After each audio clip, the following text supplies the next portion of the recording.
Kerzenschein, lasst uns heute miteinander beisammen sein. Aber legt die Welt da draußen kurz zur Seite, denn bei uns zählt nur die stille Weihnachtszeit. Die Zither klingt jetzt sanft und fein und es hockt bald gerade den Rhythmus rein. Die Harmonika gesellt sie leicht dazu und schenkt uns allen auch von Ruhe.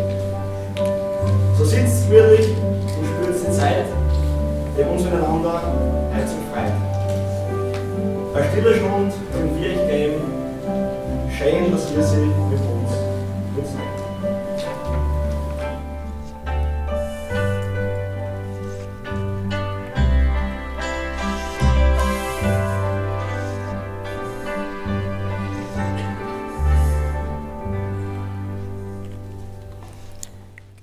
Geh Hansl, bock der Pinkerlein, wir gehen nach Bethlehem.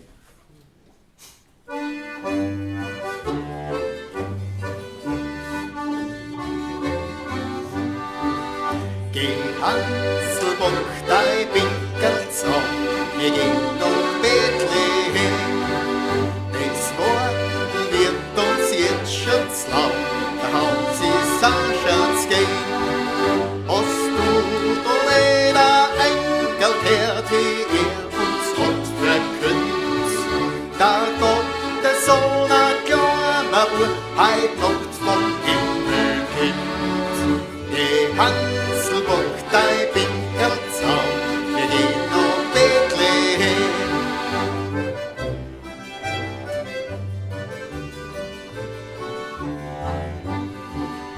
Nimm mit der Breckerl, Butter, Schmolz und a Reiberkas, da Sonnenschein unser Haus aufs Kindlheit vergaß. Bis das die Uhr hat 12 geschlagen, dann ist was so da. Jetzt schau einmal, dass du fertig bist, sonst gehen wir heut allein. Geh Hansl, bock dein Pinkelzau, wir gehen nach Bethlehem.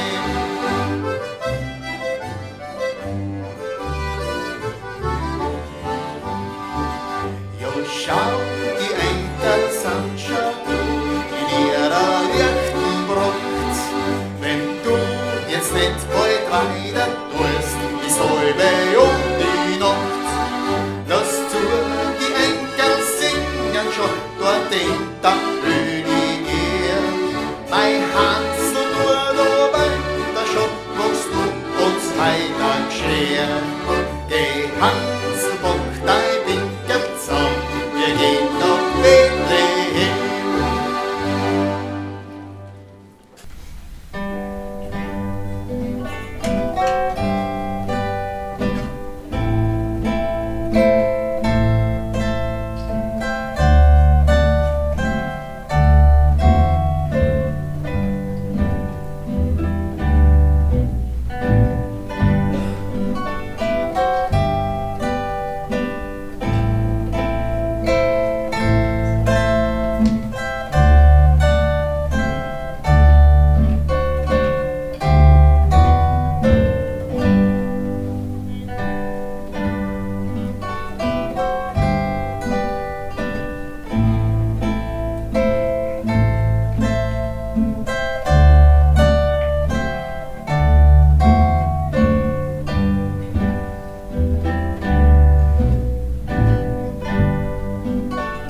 zu seinem Glück zwingen. Es gibt halt immer wieder Leute, die sind ganz demonstrativ weihnachtsverdrossen. Cool ist das, wenn einer spricht. Weihnachten, und das mag ich nicht, diese wilde Schenkerei und Gefühlsduselei. Hält man mich vielleicht für dumm? Es geht eh nur um Konsum. Auch den Schnee mag ich nicht mehr, denn er stört nur den Verkehr. Kurz, wenn man es zusammenfasst, der Advent ist eine Last. Andererseits, so frage ich mich, ist denn das nicht fürchterlich? Nichts scheint mehr so wie es war, ist nur fad und austauschbar. Gibt's denn nichts, was dann und wann einen noch begeistern kann? Ich sag, wenn ich sowas höre, kommt mir jetzt nicht so daher. Weihnachten, die heilige Nacht, kann nur sein, was man draus macht. Und wer es halt gar nicht will, der lass es bleiben und sei still.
Ja, die Geschichte, was wir jetzt erzählen, das spielt sich in der Kirche noch zu Weihnachten. Der Pfarrer steht dort, hat einen Weihrauchkessel in der Hand, der raucht's aus. Folgendermaßen. Der kleine Sepperl darf mit den Kirchen gehen, der darf dort mit reingehen.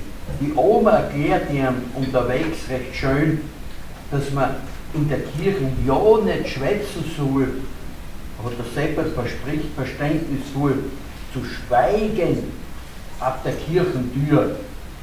Die Oma lobten recht dafür. Und tatsächlich ist er mucksmeisert still. Auch die lange Predigt wird ihm nicht zu viel. Aber erst, wie der Pfarrer Vierer kommt und fest sein Weihrauchkessel schwingt, dass der Weihrauch aufsteigt in Gottes Haus, Da holt's der Kleine nicht mehr aus.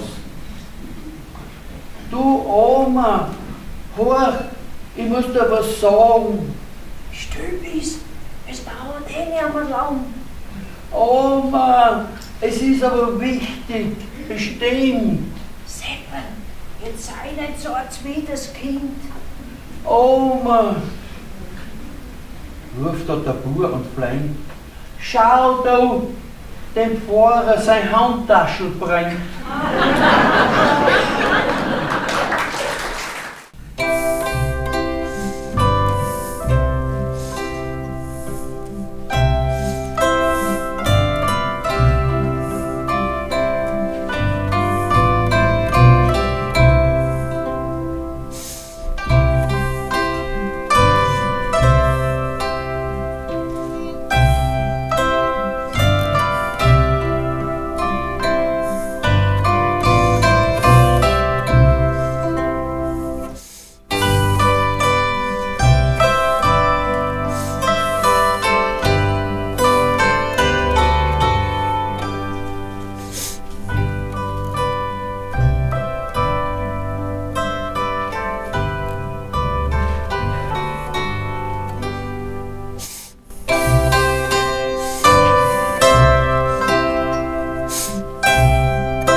damals in jungen Jahren, wie sich das zugetragen hat, in der Weststeiermark geboren.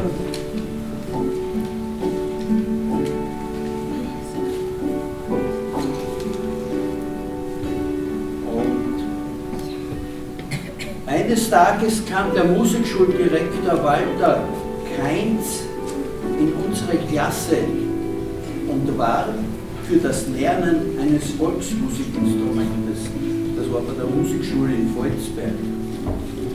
Jeden einzelnen Schüler redete er an, so fragte er auch mich. Ich sagte ihm aber, dass es nicht möglich ist, da meine Eltern kein Geld haben. Dann erkundigte er sich doch genauer über meine Verhältnisse. Er meinte nur, dass er sich in den nächsten Tagen bei mir melden wird. Eine Woche später teilte mir mein Lehrer mit, dass ich zu Herrn Direktor Kainz in die Mädchenhauptschule kommen soll. Denn da war die Musikschule untergebracht. Und damals hatten Mädchen und Buben noch getrennte Schule. Herr Direktor Kainz sagte mir, dass ich kostenlos lernen darf, wenn ich das Hackbrett wähle. Ich hatte vorher noch nie ein Hackbrett gehört oder gesehen. Nach meiner Zustimmung hatte ich am nächsten Tag bei Herrn Strohhäusl den ersten Unterricht. Herr Strohhäusl war ein kleiner älterer Mann und arbeitete hauptberuflich in der Braunkohlengrube Zangtal. Er stellte sich hinter mir, nahm meine beiden Hände und schlug mit den Hammern, die ich in den Händen hielt, auf die passenden Saiten. Das musste ich nun einige Male nachmachen. So lernte ich das Hackbrett spielen. Mein erstes Stück war der Übelbacher Walzer. 3 Monate später spielte ich bereits bei der Weihnachtsfeier der katholischen Landjugend in Stallhof. Bei Herrn Strohhäusl erwarb ich ein altes Hackbrett von 130 Schilling, welches ich in kleinen Beträgen abstotterte. Als ich 2 Jahre gelernt hatte, musste ich mit einem Akkordeonspieler, dem Vitali Fichtl, 3 Musikstücke im Konservatorium in Graz spielen. In einem großen Saal waren Lehrer, Studenten, Professoren und Politiker des Landes, denen wir vorspielten. Ich war ein sehr kleiner Bub und langte nicht zum Hackbrett hinauf, welches auf einen Tisch lag. Man brachte mir einen Stuhl, auf den ich mich stellte. Nun sah ich über das Hackbrett drüber in den Saal. Ich begrüßte die Leute und sagte die Stücke an. Die Ansage allein gefiel den Leuten schon sehr gut. Wir bekamen einen riesigen Beifall.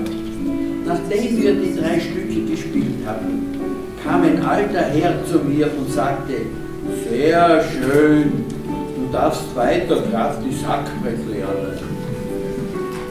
Bei Veranstaltungen und Geburtstagsfeiern holte man mich immer wieder, um einige Stücke zu spielen. Da gab es dann immer etwas Trinkgeld und gutes Essen. Als ich nach Graz in die Lehre kam, wurde mit der Spielerei immer weniger, bis ich ganz aufhörte. Erst als meine eigenen Kinder zu musizieren begannen, holte ich mein Hackbrett wieder vom Dachboden und mitgespielt.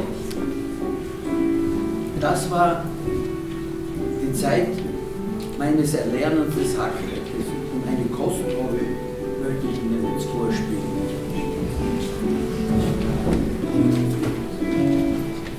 Es ist der Übelbacher Walzer, den ich als erstes gelernt habe.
habe ich gesagt, ihr kennt das alle. Was ist das? Nein. In der Weihnachtsbäckerei.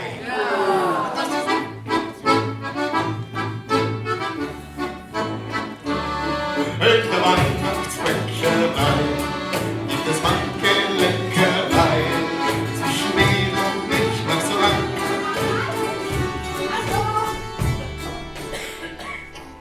Was ist? Was machst du? Mein Lieblingslied spielen. Ja, aber schau dir das Publikum an. Du kannst die Weihnachtsbäckerei nicht so präsentieren.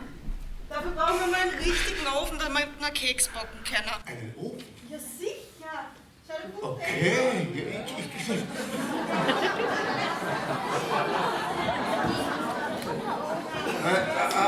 Entschuldigung,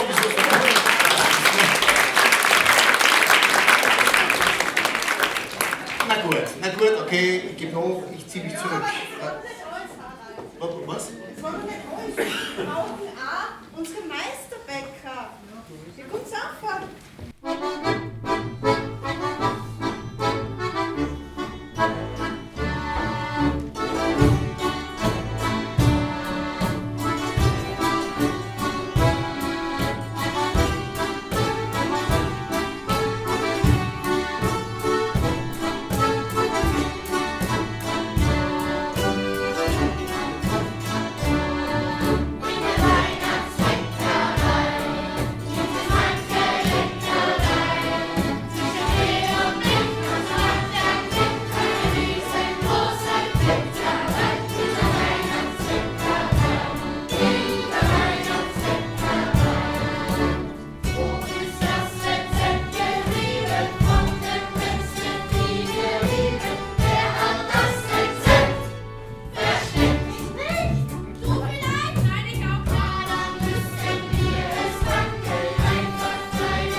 An festlichen Tagen zieht sich der Mann einfach ein weißes Hemd in einem dunklen Anzug an.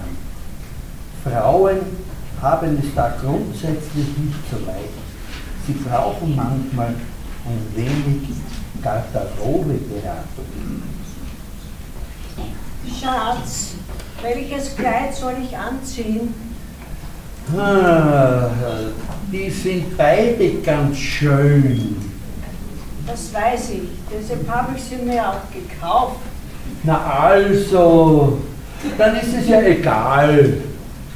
Dir ist es egal, wie ich aussehe? Natürlich nicht. Aber wenn beide Kleider gleich schön sind, dann nimm einfach irgendeines. Und welches jetzt? Das Grüne. Warum gerade das Grüne? Gefällt dir das Blaue nicht? Schon. Aber das Grüne steht dir einfach besser. Aber letztes Mal, wie wir weggegangen sind, habe ich das Blaue angehabt und du hast kein Wort gesagt. Ja, was hätte ich denn sagen sollen? Na, dass du das Blaue hässlich findest. Ich finde es ja nicht hässlich. Ich meine, wenn ich sie so nebeneinander sehe, dann gefällt mir das Blaue sogar besser. Einiges besser. Also soll ich nicht das Grüne nennen? Nein, mit dem Grünen schaust du ja aus wie ein Wie was, wie ein Laubfrosch? Laubfrosch, hast du gesagt. Blau ist halt ganz einfach eleganter. Aber zum Blauen habe ich keine passenden Schuhe. Das kommt überhaupt nicht in Frage. Das heißt, du wolltest von Anfang an das Grüne nehmen. Warum fragst du mich dann überhaupt um meine Meinung? Weil ich ganz sicher gehen will.